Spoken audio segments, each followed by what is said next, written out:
Welcome back to Just Scrap Radio on BJPen.com. I'm your host, Cole Shelton. Episode 204 is live ahead of UFC Perth this weekend. Really good fight card. And first up, we're going to joined by Jimmy Crute to preview his fight against Ivan Urslan on the main card. This should be a really fun fight for however long it lasts. Jimmy obviously got back in the win column last time out, and he's fighting a guy that he's kind of a bit surprised to fight. Obviously, Urslan 0-2 in the UFC. Jimmy's kind of working his way back up, but he thought maybe he'd get someone a bit more noticeable, but Jimmy's just excited to fight in Perth, back home, fighting in Australia, and really putting it on for his hometown fans. And then we're going to close things out talking to Colby Thicknesse to preview his fight against Musasa. Really good chat with Colby, obviously a close friend and teammate of Alexander Volkanovski. Lost to Alexandra Topuria in his debut, and he's obviously really looking forward to this fight, fighting in Australia again, but he thinks this is a good matchup for him to really get his first UFC win and kind of show everyone that he isn't just Volk's training partner, that he is a UFC caliber fighter. But be sure to share the show, subscribe, and tune in next week for another episode of Just Scrap Radio. All right, we're jumping UFC light heavyweight. Jimmy Crute is back in action here, and they're fighting at home in Australia. Jimmy, how's it going, man? I'm good, bro. I'm good. Just getting ready for the next one. How are you? I'm doing well. I just quickly want to touch on that last fight, getting the win, getting back in the win column. What was that like mentally for you? Obviously, it's been a long time coming for you, just kind of everything you've been through. Yeah, I didn't realize how much pressure I was putting on my shoulders going into that fight. When I got my hand raised, it just felt like the weight of the world was off my shoulders in a way. But it felt good. Sort of enjoyed it for a night, and then I just put my sights set on Perth. I just started looking ahead. Was that always the goal, to get on Perth? Yeah, 100%. 100%. Did it really not matter the opponent? It was just I'll fight kind of whoever on this card? 100%, man. Obviously I made a call out in New Orleans and couldn't do that. So whoever the UFC brought to me, I was going to say yes. I just wanted to be on Perth. It was Perth first, opponent second, you know. And your opponent in Urslan, how familiar were you with him? I had watched the Navajo fight just because I like to keep up to date with all the Anzacs, but I had to do my research when I got the name because I didn't know too much about him off the top of my head. But yeah, it's a good match. I was looking at your record before this. It is weird. Your last two fights in Australia are draws. Draws are so random in MMA, and to have two of them in your last two fights in Australia is quite weird. Yeah, I didn't think about that. Draws are rare enough as they are, but yeah. Does anything change mentally for you in this camp? Just coming off a win and not having that huge weight of the world on your shoulders? No, every camp's going to be challenging. Different lessons in every camp, I think. I'm hitting a real good stride in this one. Obviously, I come into it fit. I didn't have to chase any sort of fitness. I just had to almost chill out for the first bit of camp and let my body sort of get used to it and get back into it. But no, bro, it's business as usual for me. It's not a camp thing for me anyway. It's a lifestyle. So I'm always at work. Change anything training camp wise or training partners for this one, or same as always? Business as usual, man. We get around a little bit and bring different guys in, but it's just business as usual. A lot of light heavyweights on the card. Obviously the main event, you have Blotto and Sterling on the card. Are you gonna be paying a lot of close attention in those other fights, or do you just kind of only worry about yourself? No, I don't really care about what else is going on, man. I got a task ahead of me. It's I can't overlook Ivan at all, so he's got my undivided attention. Obviously, Ivan is 0-2, kind of back into the wall. So, you just imagine calling it the best version of him with this could be do or die for him. Yeah, but I seem to bring out the best version of everyone I fight, so it's nothing new. I just I always prepare for the best version, so bring it, brother. How do you kind of see this one playing out? It depends how he wants to take it. I'm just gonna be ready for everything. I've got a game plan that I want to impose. I'm pretty confident in it, but if he throws something out that I'm not expecting, I can adjust pretty easily. It's just about how much he's willing to endure. That's the only difference of how it's going to go. How much is he willing to endure before he gives me an arm or gives me his neck? Obviously, it's not Melbourne. It isn't your hometown, but is this mad pressure of fighting in Australia? Kind of like the whole crowd behind you and everyone kind of there for hopefully to see you win. I love it. I love it. There's no pressure, man. I'm just going out there and doing what I enjoy doing. So, I'm not promising any results, man. I'm just promising to go out there and punch on as hard as I can. And I'm very confident that I will get the victory. What do you think a win does here for you in this division? It just puts me one step ahead. Just puts me on to the next fight.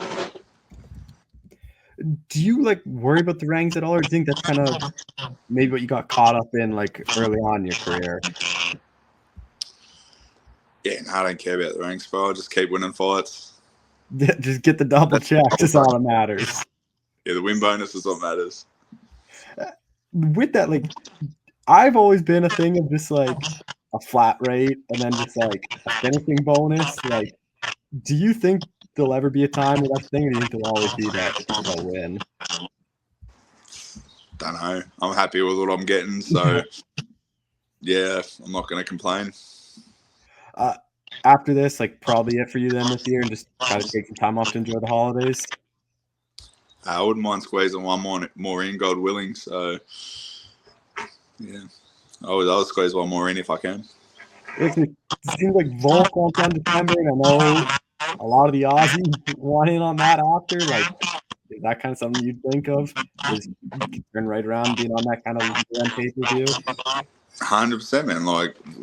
Where do you need me, UFC? Who do I need to fight? Yeah, no problem. Let's go. Since the last time we talked, there was obviously a new champion. What do you make of Ankalaev defeating Pereira? And did you kind of expect that to happen? Yeah, I sort of expected it to happen, to be honest. It wasn't any real shock. Knew it was going to be a good fight. I know that they're both real good, but even their email, I'm not even paying attention to it at the moment. I'm just focusing on myself, so couldn't really give a shit, to be honest. Do you really watch fights at all, or no? Because I've talked to some fighters, they watch everything, and I've talked to others where they don't even really know who's in their division and don't watch it all. I do watch it every now and then. It's sort of, I don't know. I just sort of focus on myself. I watch my boys fight. If I've got some mates fighting or something, I'll get right into it. I keep an eye on the light heavyweight division, but I'm not tuning into every card I can. It is a bit odd when they do the Australian one, just because it's Sunday morning you guys fight at? Is that odd for you to compare to when you're fighting late at night when you come to the States? It's actually a good time to watch the fights, in my opinion.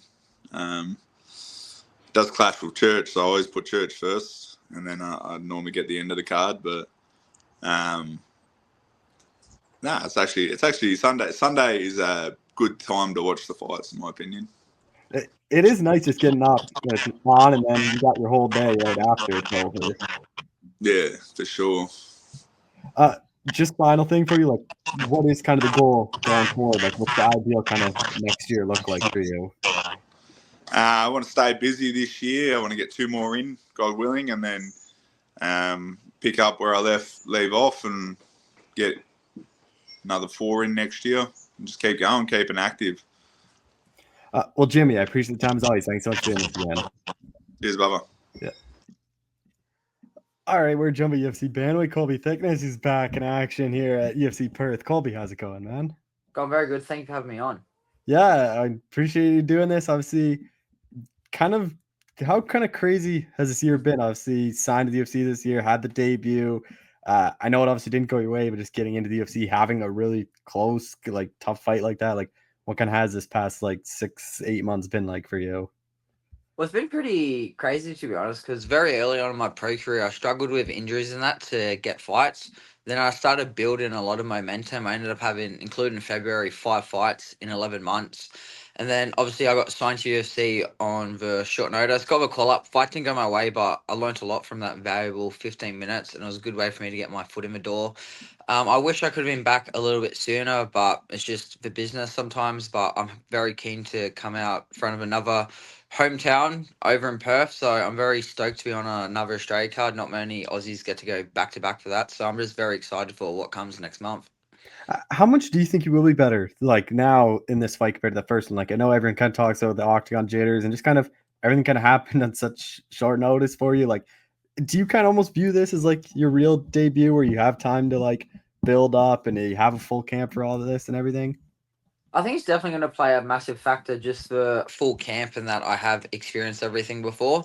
As always, you're just going to see a better version of any fighter as they step back into the cage, because realistically, unless you're training poorly or you're not putting the work in, you're going to naturally progress and naturally get better. I think the main thing for me is just having the name, having the date, having everything locked in place, just going to let me have a lot more tactical approach with my game plan and everything like that. For you, did it really not matter the opponent? Like when they just said Perth, was it pretty much just like an immediate yes, be back in fighting in Australia?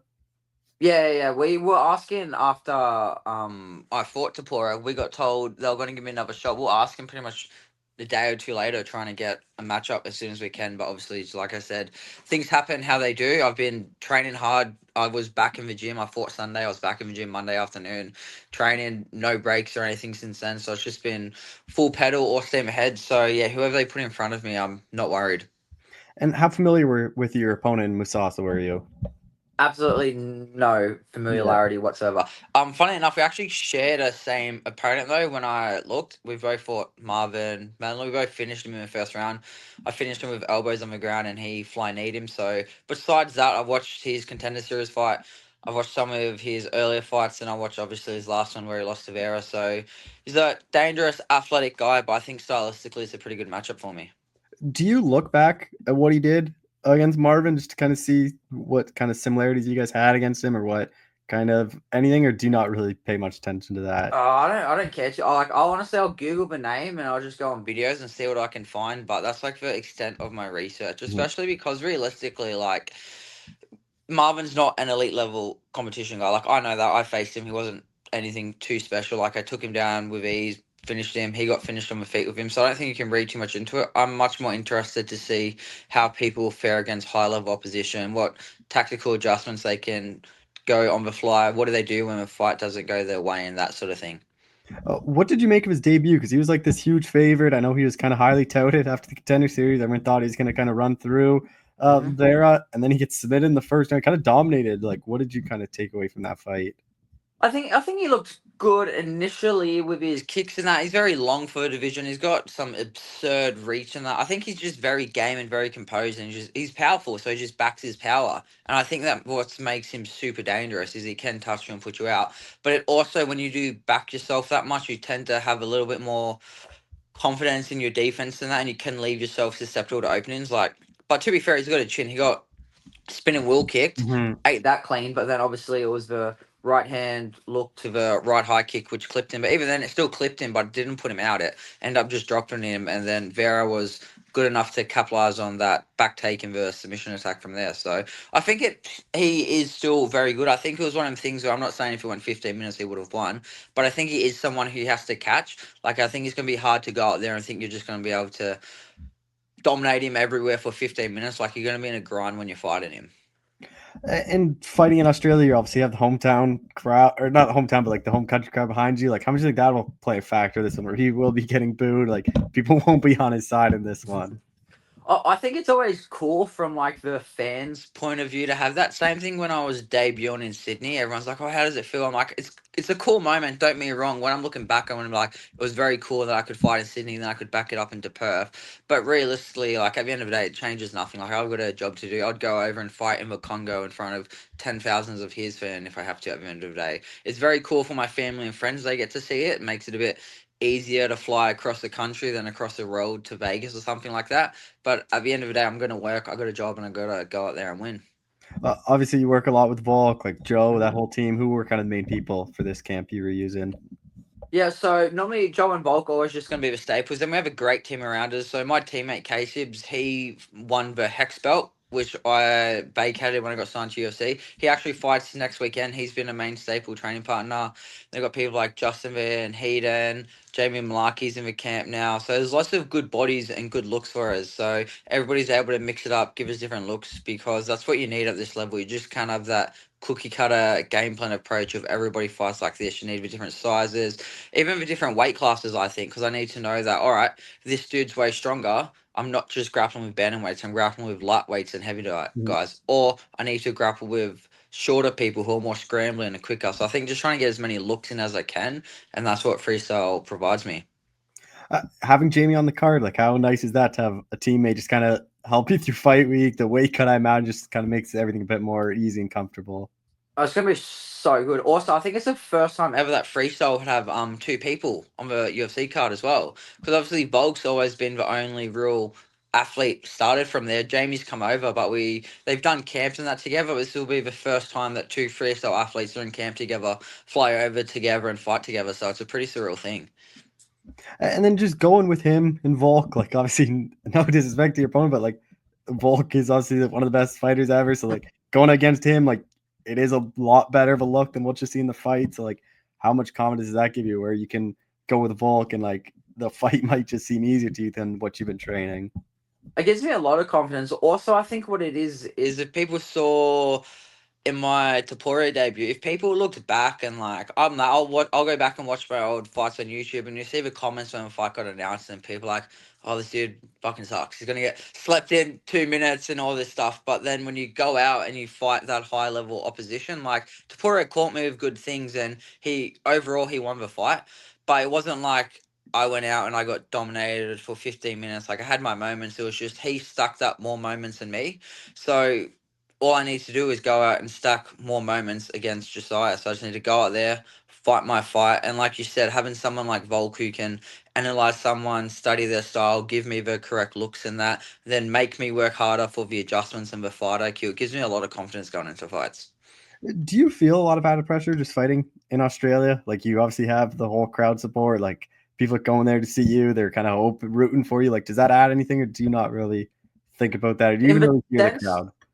I'm not gonna lie, like I feel like every fighter they feel pressure because realistically it's the Yeah. biggest fight of your life, and there's a chance you might go out there and they might throw the first punch and you might get slept cold, and that's the like it's a possibility like happens to lots of people Mhm. like with Ben Askren and Jorge Masvidal, but you just have to accept that. So the pressures. I think on everybody when they step in there to fight to perform the best of their ability. But like I said, I'll soak in the crowd energy when I'm walking out, and I'll make sure I enjoy every moment of it. But it won't actually change any way I go about my operations of how I have to handle business in my fight. Well, especially in the UFC, like we've seen guys not get re-signed or cut off after wins in like one loss. So it's kind of is like you kind of just have to get one fight at a Yeah, time. exactly right. Spot on there. With this one, like, how do you think you match up against Josiah? It's like obviously he is known for his striking, a lot of knockout power early on. Like, how do you think you kind of match up against him? I think I match up pretty well. I'm very happy he's a southpaw, which sounds weird for many Orthodox people to say, but a Mhm. lot of my early pro career was I fought majority southpaws, and even some fights where I ended up fighting Orthodox. I remember one point in my early pro career, I did 12, like a year straight of just fighting camps against southpaw looks and that. So I'm very familiar with their looks. I've got good southpaws in my training camp. I'm very comfortable with some of the tactics and game plans we worked to exploit southpaw tactics. Everybody knows the usual game plans for what it's going to do, but we have some things that we think can throw a spanner in the works and confuse them. So I'm very excited just to go out and sort of test myself against a good stylistic matchup of he's very strong, he's athletic, and he's powerful. And I think it's going to be the game of realistically, it's going to be his athleticism versus my technique, and let's see who's better. Both you guys are kind of finishers, a lot of early finishes. Like, how do you kind of see it playing out? Because it should be a pretty exciting one for the fans. I think there's definitely gonna be a finish in this one. I think we're both, especially because we're both coming off a loss. We both have a lot of added fire. We want to go out there. We want to show that we both belong in this company, and I think that's gonna add to the heightened energy leading into it. Obviously, it means neither of us are just gonna go out take unnecessary risk in that, but there's definitely gonna be a lot more emphasis on winning the front foot battle, keeping the pressure on, winning the exchanges, and just sort of making every second in their count. Obviously, the bantamweight division's, I think, probably the deepest in the UFC. So, like, what do you think a win just does? Like, just kind of gets you in that win column and just kind of slowly moves you up. It is deep, and like you can really fight anyone. It is odd. Like outside the rings, you can kind of get matched up with anyone in there. Yeah, I think it's a great division for me because I love the hard fights. I love that's what gets me going is I love seeing someone look good. I'm like, where can I exploit them? Where can I use my strength against your weaknesses? And I think to my advantage of I've already fought Taporia, and I think a couple years down the track we're going to see how his career plays out. And I just know from all the elite guys I've trained with. I train with Volt, everything. I know sort of, I can gauge somebody's level pretty well from training with him. I can very easily say he's going to be like a force to be reckoned with in that division. So I already know, like, if they want to push me quick, I know I can hang with some of the best guys already. So it's just more, I just got to get this win done and see who they want next. I just want activity. Like, I had 5 fights in 11 months. I wouldn't mind getting a win in September. See how if I heal up good, get one more in. But if not, definitely next year, I want at least 4 fights.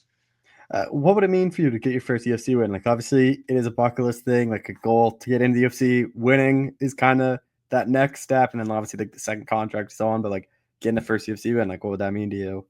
It'll definitely be the first stage of a dream come true because, like, you have different stages for me personally. I wanted to get signed, I got signed. I haven't won, I want to win.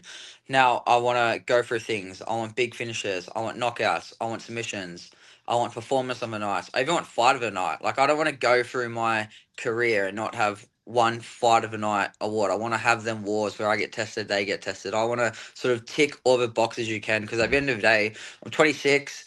You've got, if you're lucky, I've got another 10 to 12 years in this game. So I just want to get in, make as much money as I can, make as many memories, and sort of really just cement myself in this game. And then, so really just maximize everything. So I want to experience it all. I want to experience the different style matchups. I want to fight the big, dangerous Southpaw strikers. I want to fight the grappling specialists. I want to fight the cardio freaks. I want to just experience as much as I can in my mixed martial arts journey. And the UFC is the platform for that. So I just got to win one fight at a time and just keep going.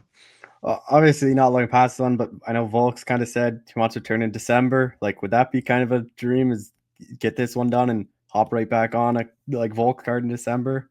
Oh, definitely. I've been training with bulk since I was, training at the gym, I should say, since I was 13. So I was 13 years ago. So if there's an option for I win, I can get a turnaround to December to share the card with him, which could be like realistically one of his last possible fights, just because he's only got a couple more left, as everybody knows. Like, that would definitely be a dream of mine. Just final thing, like obviously back-to-back fights in Australia. Do you like that, or are you kind of hoping get you somewhere else in the world? Like, obviously it is fun fighting at home, but like, is there some part of you that wants to get to like some other parts and see some other part of the world and fight in different countries? It's pros and cons to both. Pros is half my family don't even own passports. So if my family wants to come watch me fight, coming to Australia is good. Plus, it's cheaper on my mates just to buy a ticket over to Perth and things like that. But from a personal point of view, I want to travel the world. I want to fight in America. I want to fight over in England. I want to do your Kazakhstan, your Uzbekistan's, everything like that. I want to use my career as my platform just to get like as many experiences as just like I can. Well, Colby, I appreciate the time. Thanks so much for doing this. I appreciate it very much, Carl. Thank you. Yeah.